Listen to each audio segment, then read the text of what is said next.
সর্বোপরি মেরি রাধারানী। বৃন্দাবন রসে যারা ডুবেছেন, বৃন্দাবন রসোপাসনায় যারা জুড়েছেন, যারা রাধা রাধা উচ্চারণ করছেন, তারাই এর মহিমা জানেন যে সর্বোপরি মেরি রাধারানী। তারপরে বলছেন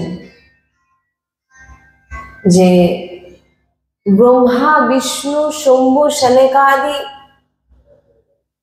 ইনারাও রাধারানীর গান, ইনারাও রাধারানীর মহিমা জানতে পারে না। তাহলে আমাদের মতো এই তুচ্ছ জীব কি রাধারানীর মহিমা গান করবে আর জানবে? বলছেন একবার কিশোরীজু মান করে, শ্রী লালজুর সঙ্গে মান করে চুপচাপ মৌন হয়ে বসে আছে। আমাদের লাডলিজু হচ্ছে মৌন, সবসময় শান্ত চুপ। তো লালজু এসে যখন লাডলিজুর সঙ্গে কথা বলে, লাডলিজুকে বারবার ডাকছে, লাডলিজু কোনো কথা বলছে না, মৌন হয়ে আছে। বারবার ডাকছেন, বারবার ডাকছেন। যখন লাডলিজু মৌন হয়ে বসে আছেন, অশ্রু বর্ষণ করে যাচ্ছেন, তখন লালজু ভাবছেন যে শ্রীজির কি হয়েছে, লাডলিজুর কি হয়েছে, যে লাডলিজু মান করে কি হয়েছে। বারবার লাডলিজুকে শুধু ডাকছেন, লাডলিজু লাডলিজু। লাডলিজু কোনো সাড়াও করছেন না, মৌন হয়ে বসে আছে। তখন ললিতা বিশাখা আদি সখীদেরকে জিজ্ঞাসা করছেন যে লাডলিজুর কি হয়েছে। তখন সখী সহচরীগণ বলছেন, আমরা কি জানি, লাডলি লালের যে ব্যাপারে আমরা কি জানি। যখন বারবার বারবার ডাকতে ডাকতে ডাকতে সকাল থেকে যখন সন্ধ্যা হয়ে গেল, এবারে লালজু যখন শ্রীজি মৌন হয়ে বসে আছে, কোনো কথা বলছেন না, তখন এবারে লালজুর নেত্রে অশ্রু আসলো। আর আমাদের লাডলিজু এত কৃপাবান, এত কৃপাবান যে লাডলিজু সবকিছু সহ্য করতে পারে, কিন্তু কোনো কারণ নেত্রে অশ্রু সহ্য করতে পারে না। যখনই দেখলেন যে লালজুর নেত্রে অশ্রু, তখন লাডলিজু মৌন ভাঙলেন। যে লাডলিজু তোমার কি হয়েছে? তখন লাডলিজু বলছেন লালজুকে যে এই কলিযুগে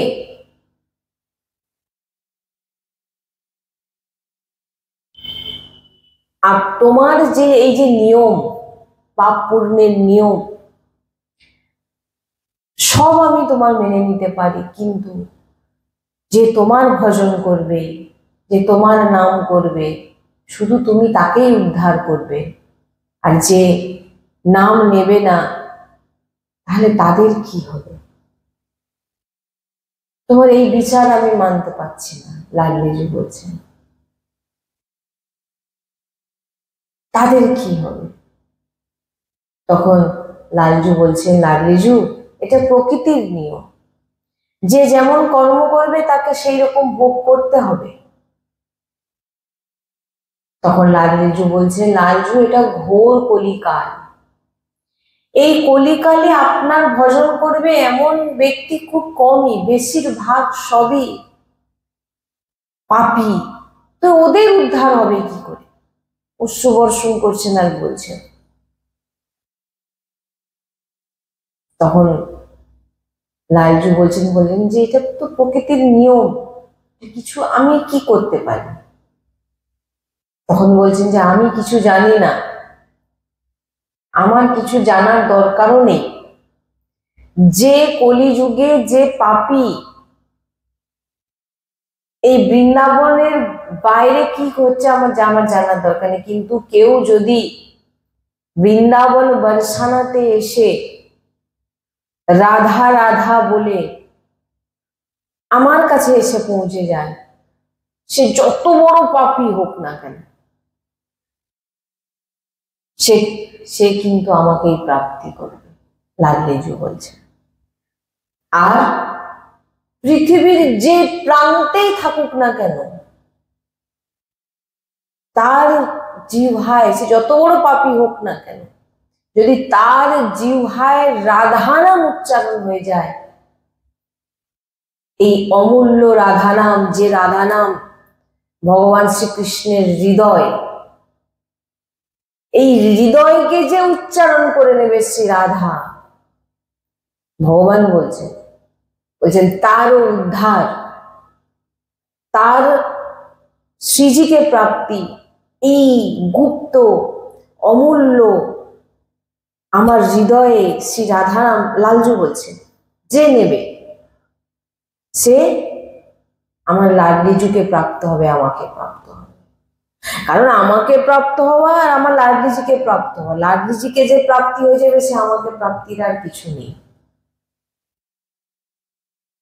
যে যে প্রান্তেই আসুক থাকুক না কেন, সে যদি সেই প্রান্ত থেকেই রাধা নাম উচ্চারণ করে, রাধা নাম, রাধা রাধা নামে ডুবে থাকে, বলছে তার নিশ্চিত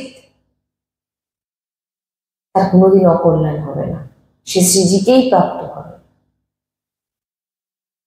তাই দেখুন কত দূরে বৃন্দাবনের, কত দূরে অনেক ভক্ত থাকে, তিনার চার ধারে ভগবান শ্রীকৃষ্ণের নাম হচ্ছে, আর সেই বৃন্দাবনের আশ্রয় হয়ে সে কি করছে, শ্রী রাধা শ্রী রাধা শ্রী রাধা। খুবই কৃপাবান তিনারা এই রাধা নামে ডুবতে, খুব গুপ্ত, যেটা ভগবান শ্রীকৃষ্ণ প্রকাশ করতে পারে না। তাই এই রাধা নামের মহিমা হরিসখী বলছেন, বেদ গান করতে পারে না, বেদ প্রণাম করে, যে রাধা নাম উচ্চারণ করে বলেন তার ওপর কোনো বেদের শাসন চলে না। বেদের যে নিয়ম ভক্তদের মানতে হয়, কিন্তু রাধা উপাসী কোনো ভক্ত নয়, রাধা উপাসী শ্রীজির দাসী, এদের উপর কোনো নিয়ম চলে না। বেদের নিয়ম, শাস্ত্রের নিয়ম সব মানতে হবে ভক্তদের জন্য, কিন্তু রাধা উপাসীদের জন্য কেবল আর কেবল শ্রীজি, লাডলির দাসী, লাডলি আর সহজ সুখী সহচরী, তাদের উপর বেদের যে নিয়ম কোনো কিছু লাগু হবে না। কারণ সমস্ত শাস্ত্রের নিয়ম কাদের জন্য, ভক্তদের জন্য। আর রাধা দাসী, রাধা উপাসীদের, তারা কোনো ভক্ত নয়, সাক্ষাৎ শ্রীজির দাসী। তাই বলছেন বেদ পুরাণ সব পচিহান, শ্রী হরিবংশ বখান। হরিবংশ শ্রী হরিসখী কি বলছেন, যে বেদ পুরাণ প্রণাম করছেন যে রাধা উপাসীকে, রাধা দাসীকে, তাদের উপর কোনো বেদ লাগু হয় না, এমন মহিমাময় রাধা নাম। আর যিনি রাধারানীর দাসী নিজেকে মনে করে নিয়েছেন, বলছেন ভগবান তাকে প্রণাম করে, ভগবান তার পরিক্রমা করে, ভগবান দিবারাত্রি ভাবে নিনি আমার শ্রীজির সেবা করে।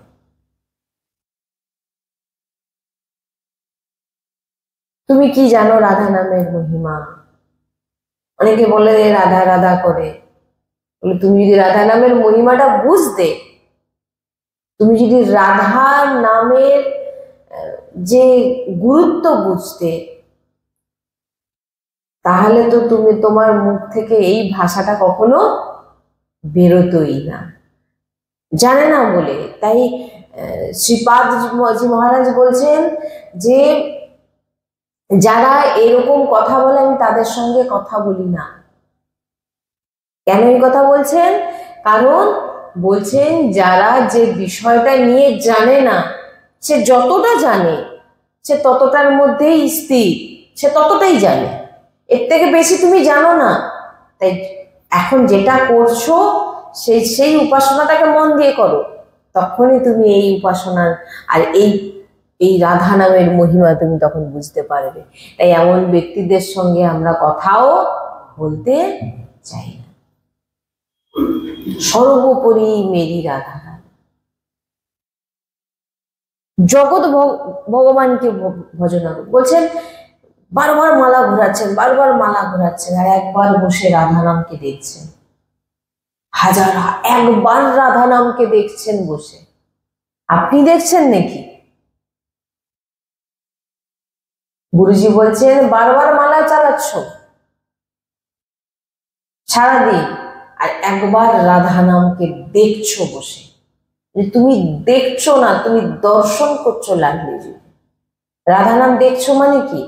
নেত্রের সামনে রাধা নামকে লেখা, এই যে দেখছেন নেত্রের সামনে, আপনার সামনে কিছু লেখা নেই, আপনি এমনি বসে আছেন, কিন্তু আপনি যখন তাকিয়ে আছেন আপনি রাধা নাম লিখছেন, তাকিয়ে আছেন রাধা নাম লিখছেন, বন্ধ করছেন রাধা নাম লিখছেন। এই যে স্থিতিটা, এই স্থিতিটাই হচ্ছে শ্রীজির সঙ্গে জুড়ে থাকা। পরিষ্কার ভাবে, মানে আমরা যেটা সাধন ভজন জানতাম সেটা এক জায়গা পর্যন্ত। শ্রী রাধাবল্লভজি যে বৃন্দাবনে মন্দির, তিনার যে হরিবংশ মহাপ্রভুর যে পরম্পরায় যিনি এখন সেবাতে আছেন, সেই গোসাইজি বলছেন, গোসাইজিকে জিজ্ঞাসা করছেন যে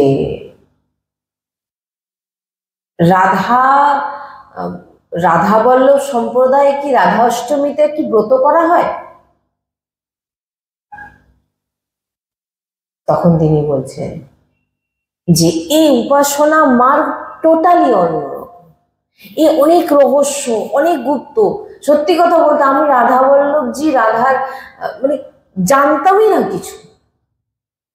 আজকে যদি এই যে কথাগুলো বলতে পারছি না, এটা শুধু রাধারানীর কৃপাতে, আমি কিচ্ছু জানতাম না, আর কোনোদিন ভাবিও নি এই সমস্ত কিছু চর্চা করব, এই মার্গে আসবো। এগুলো সব ওই যে বলে না, জোরে যেন দড়ি বেঁধে কেউ টানে বলে না, ওই রকম।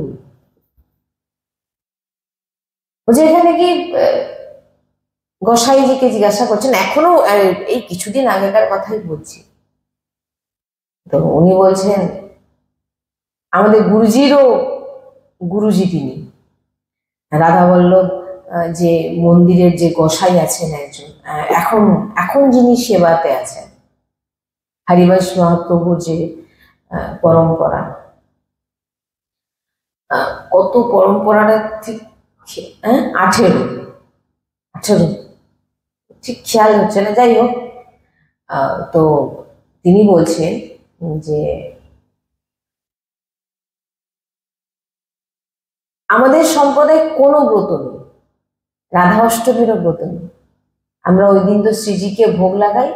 আমাদের কাছে কি রাধা অষ্টমী, কি জন্মাষ্টমী, কি অন্য কোনো বার, কোনো ব্রত নেই। কেন?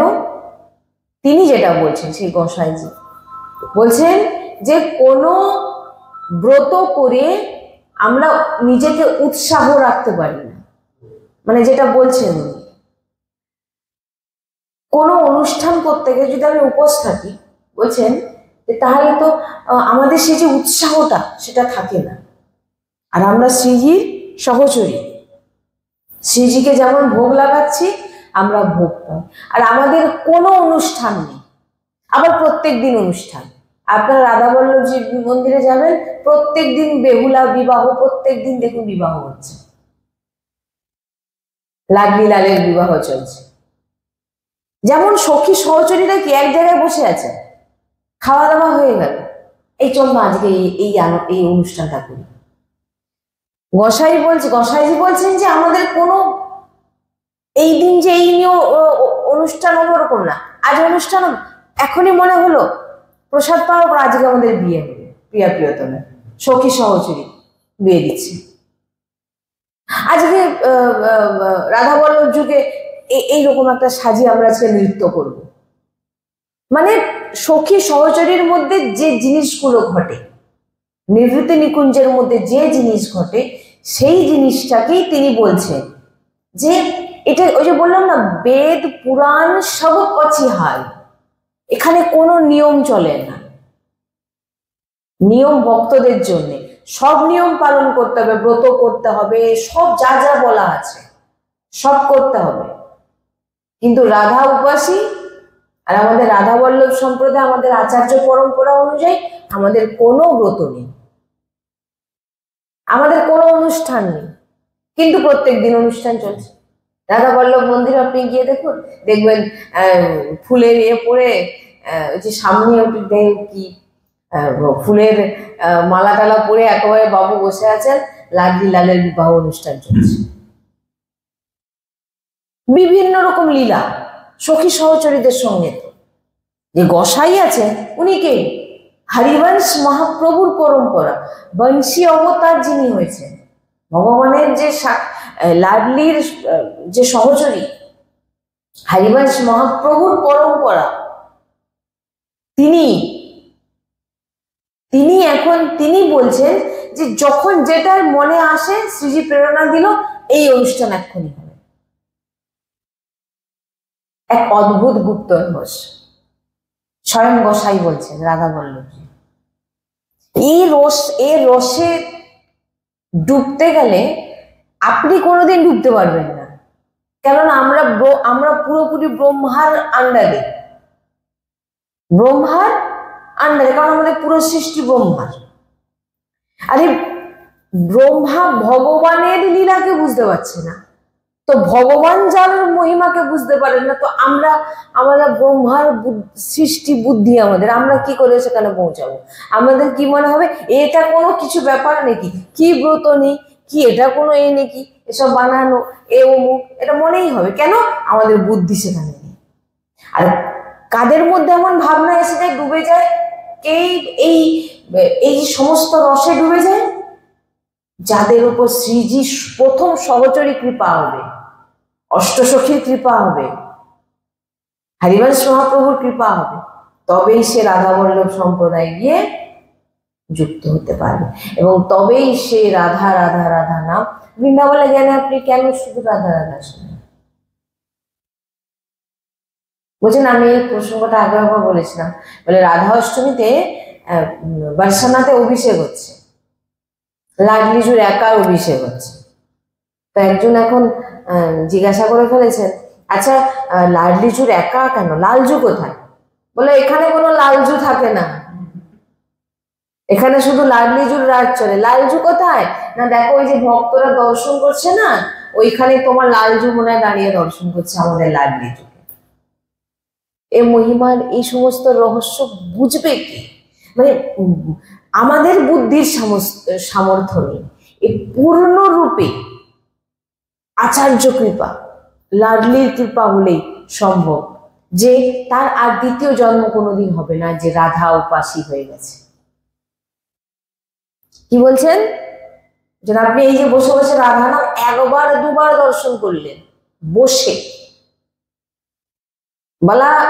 ভালোই আপনি সারাদিন মালা ঘুরাচ্ছেন, বসে বসে শুধু এই যে দর্শন করছেন, আপনার ডাইরেক্ট শ্রীজির সঙ্গে কানেক্ট, দেখছেন রাধা নাম আপনার বুদ্ধিতে, আপনার চিত্তে, আপনার নেত্রে, আপনার শ্রবণেন্দ্রিয়ে, প্রত্যেকটা জায়গায় নাম ডুবে আছে পূর্ণ রূপে। সারাদিন যা করছেন ওইটা আপনার সব হয়ে গেল।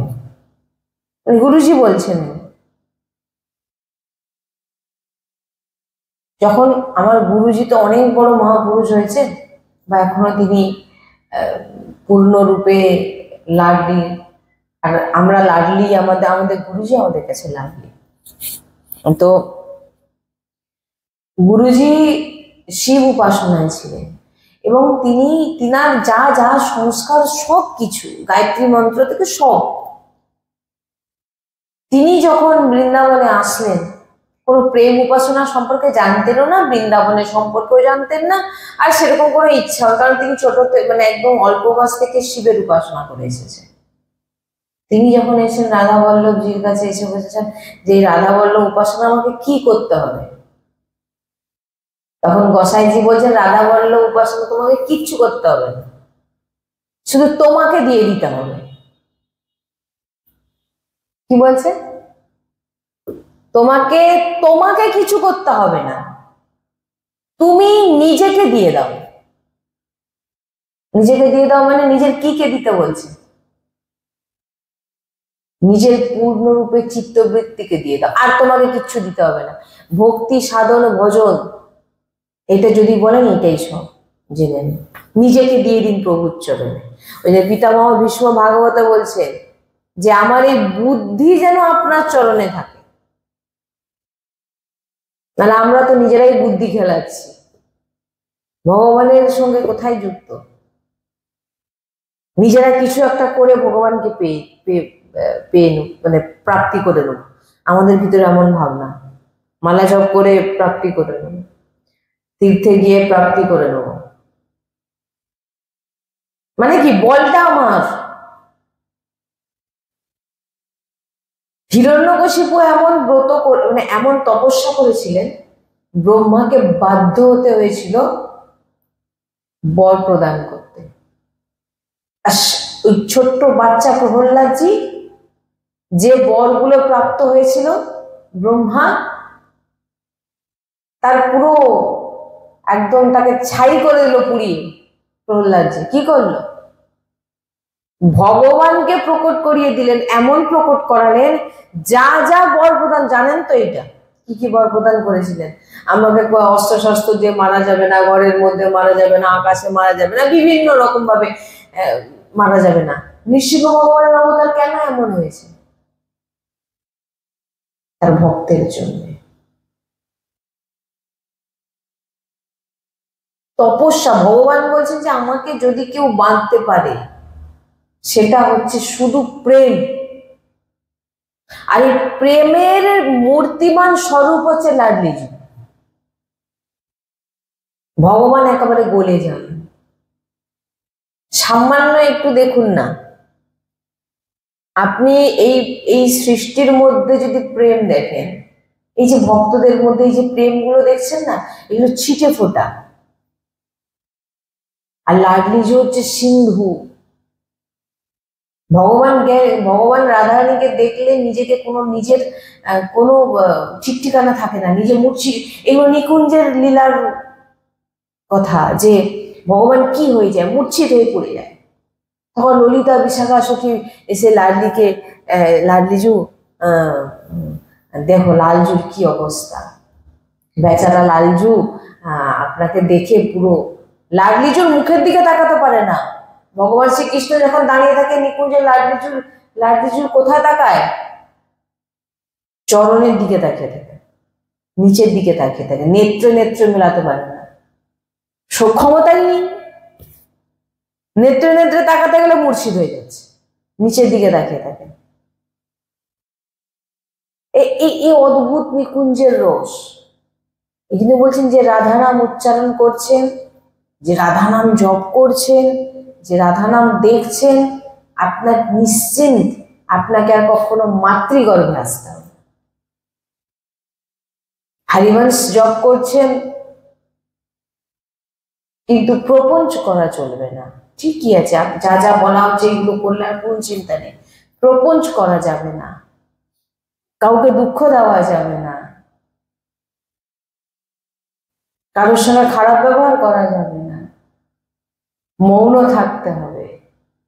তারপর দেখুন রাধারাম কি চমৎকার করে। এই জন্য বলছেন যে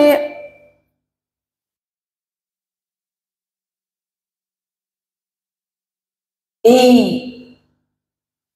আমরা যখন প্রথম এই মানে এই রাধা বল্লভীর সম্পর্কে ধীরে ধীরে জানতে পারলাম, গুরুজি দেখছি রাধা বল্লভজির যে এখন গোসাই আছেন, পরম্পরা অনুযায়ী হরিবংশ মহাপ্রভু তিনাদের চরণ ইত্যাদি পুজো ইত্যাদি করছেন। আমরা ভাবতাম যে ইনি তাহলে কি? গুরুজি যদি এমন হয় তাহলে গুরুজি যিনাকে পুজো করছেন তিনি কে?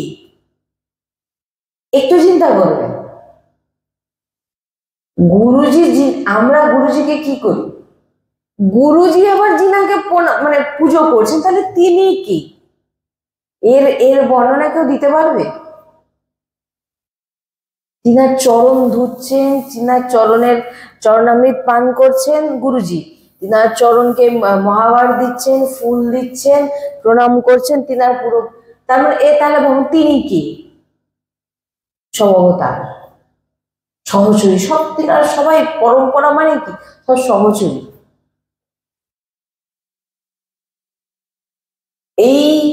এই জন্য বলছেন যে যতক্ষণ না আপনি এমন ভাবে এই সমস্ত রসময় চর্চা যিনারা করেন তিনাদের সঙ্গ না করলে আপনি এই সব বিষয়ে কিছু জানতে পারবেন না। রাধা কৃষ্ণ নাম আমরা আগে ছোটবেলা থেকে নিইনি? রাধা মাধব, রাধা কৃষ্ণ, হ্যাঁ হ্যাঁ, রাধেশ্যাম, রাধা গোবিন্দ নিয়েছি, কিন্তু রাধা কি সেটা কখন জেনেছি? যখন কোনো বৃন্দাবন উপাসনার সঙ্গে জুড়েছি। তাহলে কিন্তু আমরা সবাই গোবিন্দকেই চিনি। গোবিন্দ ছাড়া আমি ছোটবেলা থেকে ভগবান ভগবান ভগবানই সব, রাধারানী কি ভগবানই সব, ভগবানের সঙ্গে রাধা কৃষ্ণকে প্রণাম করছে। কোনোদিন রাধারানীকে স্পেশাল ভাবে নয়, মেন উদ্দেশ্যটা দৃষ্টিটা আমাদের ভগবানের দিকেই থাকতো। কিন্তু যবে থেকে আপনি মানে আমার জীবনে তো অদ্ভুত কিছু কাহিনী আছে, আমি এগুলো বলেওছি আগে, যে আমি কিভাবে রাধারানীর সঙ্গে জুড়েছি। সেটা কখন? আপনাকে যখন রাধারানী টানবে, নাহলে দেখুন না, আপনি বেরিয়ে পড়ুন, রাধাকৃষ্ণ সবাই বলছেন, কিন্তু তার আসল যে দৃষ্টিটা কার দিকে থাকে? ভগবানের দিকে। ভগবানের দিকে দৃষ্টিটা, ভগবানের দিকে, গোবিন্দের দিকে, গোবিন্দ যা করে। কি বললাম বুঝতে পারছেন? বুঝতে পারেন? মানে কি, আমরা যখন আগে যখন আমরা বৃন্দাবন উপাসনার সঙ্গে যুক্ত ছিলাম না, আমরাও রাধা গোবিন্দ বলতাম, আমরাও রাধা কৃষ্ণ বলতাম, কিন্তু আমাদের উদ্দেশ্যটা কি ছিল? ভগবানকে পাওয়া। রাধারানীকে পাওয়ার উদ্দেশ্য আমাদের ছিল না, ওই ভগবানের দিকে আকর্ষণটা বেশি ছিল।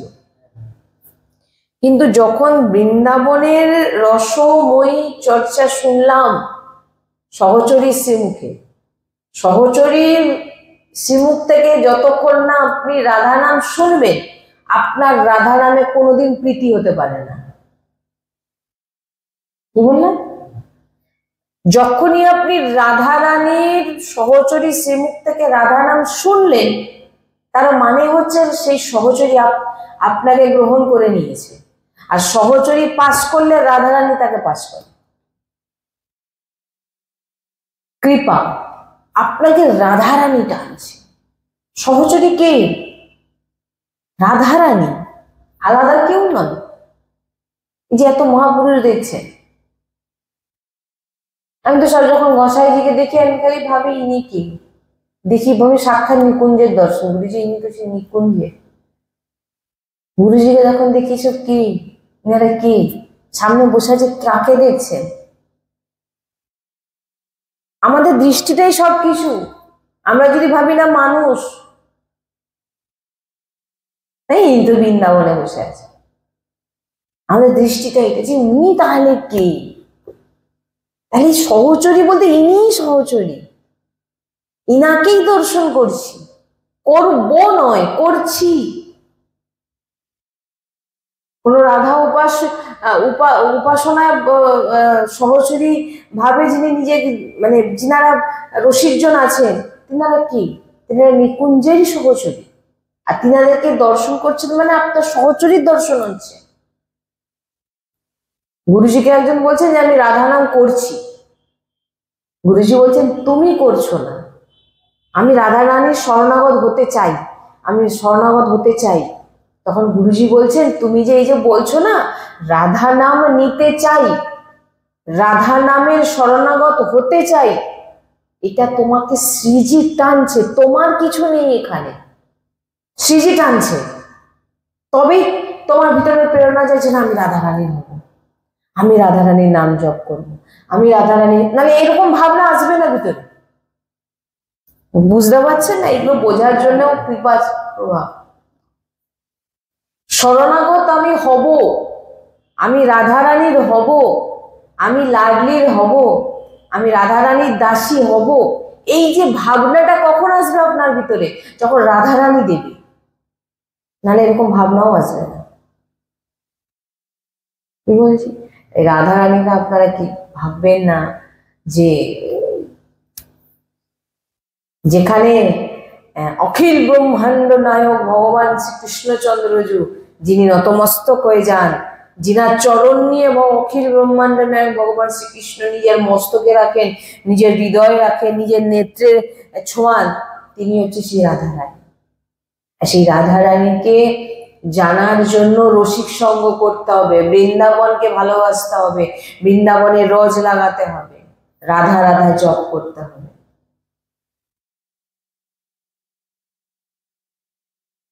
এই চর্চা এই কারণেই যে হোলি আসছে, এই হোলিতে যাতে আমরা প্রিয়া প্রিয়তমকে খুশি করার জন্যই হোলি করি, হোলিতে আনন্দ উৎসব করি। হোলি মানে এই নয় যে আজকে পার্টি শুরু হয়ে গেল, হোলি মানেই এখন শুরু হয়ে গেল। হোলি মানে আনন্দ, মানে অন্য আনন্দ, কিন্তু হোলি মানে আপনি বুঝুন, হোলিতে ভগবানের ভজনে ডুবে যান, সারাদিন প্রিয়া প্রিয়তমকে রং লাগান, প্রিয়া প্রিয়তমের সেবা করুন, প্রিয়া প্রিয়তমের সঙ্গে ভাবনায় বসে যান আপনি বৃন্দাবনে আছেন, বৃন্দাবনে প্রিয়া প্রিয়তম কিভাবে হোলি খেলছে দর্শন করছেন, আমি সেই হোলিতে বিরাজমান, আমি প্রিয়া প্রিয়তমের সেই অঙ্গে স্পর্শ করা যে হোলি, সেই রং পড়ে আছে, আমি সেইগুলোকে নিয়ে আমি নিজে আমার মস্তকে লাগাচ্ছি। এই আপনার হোলি খেলা।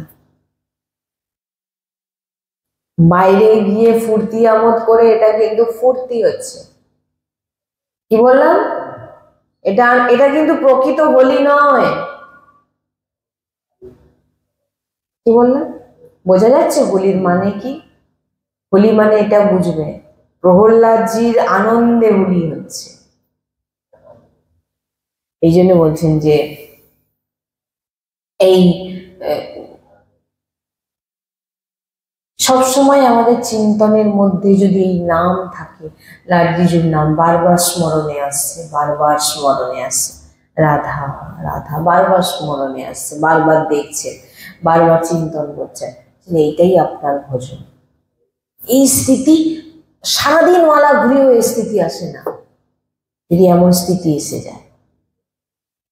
কারণ এমন স্থিতি কেবল আর কেবল শ্রীজির কৃপাতেই সম্ভব, যে রাধা নামকে দর্শন করছে, দেখছে যে শ্রীজি দেখাচ্ছে, শ্রীজি করাচ্ছে। বোঝা যাচ্ছে? শ্রী রাধা বল্লভ লাল কি জয়, শ্রী হরি বংশ। राधे राधे राधे राधे राधे राधे राधे सद्गुरुदेव भगवान की जय, सद्गुरुदेव भगवान की जय, सद्गुरुदेव भगवान की जय। जय जय श्री